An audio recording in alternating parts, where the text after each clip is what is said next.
नमस्कार दोस्तों। आज फिर बात करेंगे ज्ञान की। कहते हैं ज्ञान बहुत काम आता है और अगर पॉजिटिव ना हो तो वो बेकार हो जाता है। तो जब भी हम ज्ञान लें तो हम क्यों और किस लिए ले रहे हैं और उसमें पॉजिटिव है कि नहीं, ये खुद को देखना बहुत ज़रूरी है। इसको फिर से एक स्टोरी से समझते हैं और जानने की कोशिश करते हैं कि किस तरीके से हम अपनी चीज़ों को पॉजिटिव कर सकते हैं। एक बार एक गुरु के पास दो शिष्य पढ़ रहे थे। एक पढ़ाई में बहुत तेज़ था और विद्वान भी था और दूसरा फिसड्डी था। पहले शिष्य हर जगह प्रशंसा और सम्मान होता, जबकि दूसरे शिष्य को जाहिर सी बात है लोग उपेक्षा कर देते।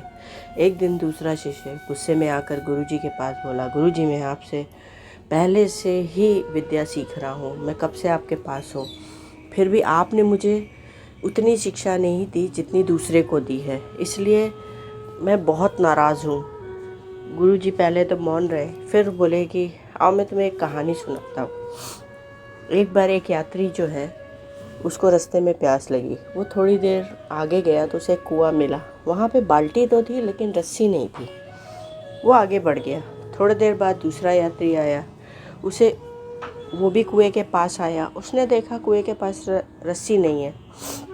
उसने इधर उधर देखा और पास में जो बड़ी बड़ी घासें थी और लताएं थी उनको उखाड़ा, उससे रस्सी बटी और थोड़ी देर बाद एक बड़ी रस्सी और मजबूत रस्सी तैयार थी, जिसकी सहायता से उसने कुएं से पानी निकाला, अपनी प्यास बुझाई और औरों के लिए भी बंदोबस्त करके वो आगे बढ़ गया।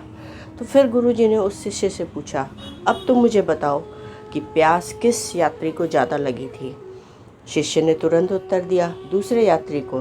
गुरुजी फिर बोले, प्यास दूसरे यात्री को ज़्यादा लगी थी। हम इसलिए कह सकते हैं क्योंकि उसने अपनी प्यास बुझाने के लिए परिश्रम किया, उसने वो साधन जुटाए, उसने कोशिश की अपने ज्ञान को उस बंदोबस्त करने के लिए, अपनी प्यास के साथ साथ दूसरे प्यास को बुझाने के लिए उसने कठिन परिश्रम करता रहा।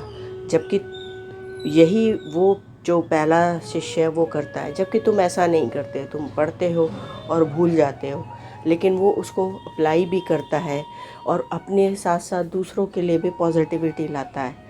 उम्मीद है तुम्हें अपना उत्तर मिल चुका होगा और अब तुम्हें क्या करना है ये भी पता चल चुका होगा। उसने अपने गुरु का धन्यवाद दिया और अपने काम में जुट गया, बिना किसी उस दिन की ईर्ष्या और जलन के पास, अपने सहपाठी के थ्रू। तो दोस्तों, हम सबको भी ऐसे ही कुछ ना कुछ इन स्टोरीज से मिल रहा होगा, कुछ जानने को, समझने को, लाइफ को देखने को। अगर मिलता है तो लाइक शेयर ज़रूर बनता है।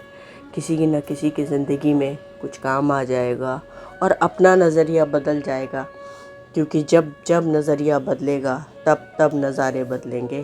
कल फिर मिलते हैं नए वीडियो में नए थॉट के साथ। तक के लिए धन्यवाद।